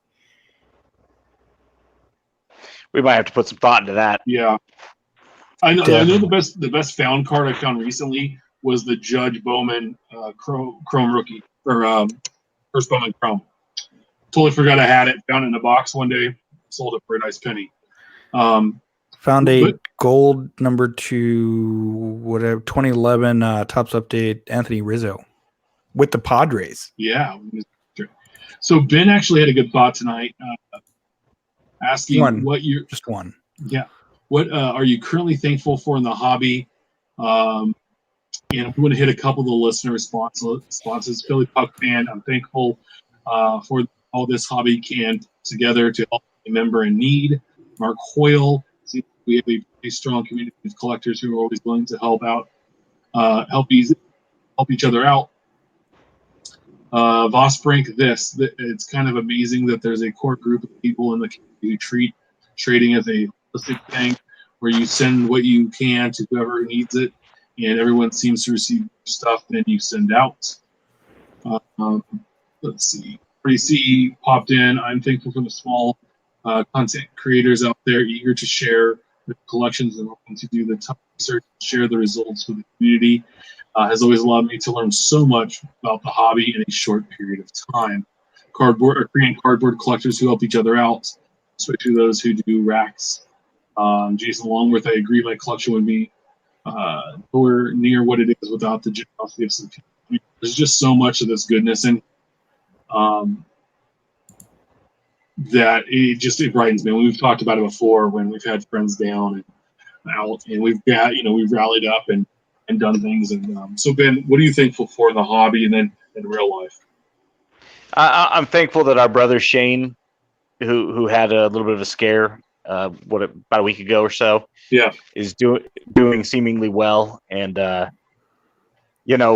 this past year, Shane had a tough time, and quite a few of us got together and were able to do something for him, and it renewed my faith in just humanity and our brotherhood and how many good people they are, and whether it's Chris Torres and Mike Summer and Bo Thompson, or whether it's Ivan and Rob from Go GTS and Mark Hoyle and Jason Longwith and everybody you just named, right? Tony. There's so many good people. We probably could talk for the next 20 minutes. Oh, we'd have to have a whole separate show of just the great people and just the friendships I personally have made, including the two of you guys. And I know it's not to get all sensitive and smushy You're going to anyway, but I am. It's on the eve of Thanksgiving, it's fantastic to be a part of a hobby that we all collect it differently, and we can all give each other a hard time and have fun as brothers and sisters. And there's some great ladies in the hobby, and I'm happy to be a part of this community. And of course, I'm thankful for this podcast and the two of you guys, and we're approaching 2 years, and it's amazing. And I'm thankful for every single person that has listened and been on the show as special guests and contributed and responded and retweeted. And I just appreciate that. And so, not to get too sentimental because I don't want to come across as anything other than a curmudgeon, but I love you guys. This is your one feeling. It is true for the whole year. Steph, what are you thankful for? No, Ben's got the right idea. It's been a rough year for the family here, not just personally, but friends and family, with cancer, with a death in the family, with colds here, flus there, accidents here. Rich's wife just flew out and had a kidney transplant. She's doing well, I hear. Yes, that's great news. Grandma's taking well to her chemo, stage 4 colon cancer. My shoulder hasn't dislocated since April, so no, put those down, please. Don't tempt me. Exactly. So no, but I mean, with good health, good friends, it's been a fun year to share with everyone. Yeah, no, I the sentiments are the same. I mean, like Dub, right? He posts up all the time, and man, that's nice. I go, hey, that's a nice card. He goes, I get a DM. It's on its way to you. Yep. I've been trying to build the hoop set and then the Prizm set, and I post my needs. And in like within half a day, Dub hooked me up with a bunch of hoops, and John Newman hit me up with hoops. Now he's sending me Prizm. A couple other folks are hitting me up with Prizm. Like, hey, this is what I have. And I'm like, dude, what do you need? Like, let me pay shipping. Let me buy the cards off you. No. It'll come back around. Don't worry about it. And it, truly does. One thing is I love how the hobby keeps it up. And, that's what I'm thankful for. Also thankful for my family. My, little girl's been here almost 2 weeks now, and everything's doing great with her. My wife's doing wonderful. It's been a great ad. A little tiresome. We're tired, but did you just say it's been a great ad? Like you just added some Prizm to your collection? The new edition. She belches like a truck driver. It's amazing. So I had a coworker one time that's like, yeah, we just had a little girl. We just picked her up a couple weeks ago. I'm like, you picked her up from where? Like waiver wire. Target. Side of the street. She was on layaway. It's like awesome. Yeah. So anyway, and I'm thankful for all of our listeners, man. Like he says, good things happen when you work hard. Appreciate about cards, guys. Hey, we appreciate you. We appreciate the listeners. Like, it really does mean a lot. I mean, we're at 22 people watching right now. We've gone longer than we normally do. We had a great interview. And made a new friend with Sal tonight. Sal's a great guy. Yeah, good follow. And we have friends over in Korea. How cool is that? Yeah, we have multiple friends in Korea. Multiple, as in 2. So we have to find out who is the Korean, our official about the cards Korean cardboard collector. Like, Well, They're gonna have who to has battle more it out. cards? They're gonna have to battle it out, or I think they're they like need to be like, what were those Gundam, like those robots they had, like they're Gundam. essentially the Korean version of our Midwest Bureau, Mike and Bo, where we love them equally, but something's got to give, and one has to be just 51-49. But no, we appreciate it, man. It's just we appreciate everybody so much. Of our fatheads talk. People still are putting in. Well, two fatheads. You know what? I'm thankful for all the smack talk on Twitter, all the people that are so engaging. I love it. You're trying to get people to pay for Twitter. I love how free Twitter is. It's like you can pay $15.99 a month for Netflix and watch The Office reruns, or you can go on Twitter and say something stupid, and other people will take you seriously. And I mean, there's one guy the other day who's like, I can't believe I actually ever followed you. Gary V is a god. He's the king of the hobby. And it's like, hey, settle down, girlfriend. You and Mike not it out. It's okay. No, it wasn't Mikey. It wasn't Mikey this time. That was it was maybe it was Mikey's burner account, and he finally came clean. But by the way, did you see that video of him hitting 3-pointers in high school? And the hair. I'm gonna get a picture of that on a T-shirt. Yes, I need that. Who needs Larry Bird in Bloomington? You have, and the guy kept calling him Sumner. He's like, and this is Mike Sumner, and he did have good form. You know? I told him, I said, every time he comes on this show from now on and he says something stupid I don't like, I'm gonna tell him he should have used it for, he should have came from the knees or whatever it was. I got to go back and watch the video. So, it's great. If you haven't seen it, you got to go watch Mike, because first off, he has hair. Anyway, tonight, and it's fun. It's Thanksgiving. Enjoy your Black Friday. Be safe out there. Don't fight anybody. Don't end up on World Star. But those are my favorite videos to watch this weekend. I will be sharing all of them. If you're going to film it, please film horizontally, not vertical. Please. If you get anything cool on Black Friday, make sure you tag us or the show, or if you find a smoking needle, like, hey, like after you buy it, then let us know so that we can go and buy it. Right? Let you get we want to see. You found it, but let us know what's out there. We want to see some hits and some cool stuff, because not all of us collect the same way. So the cool thing is seeing stuff that we don't typically see.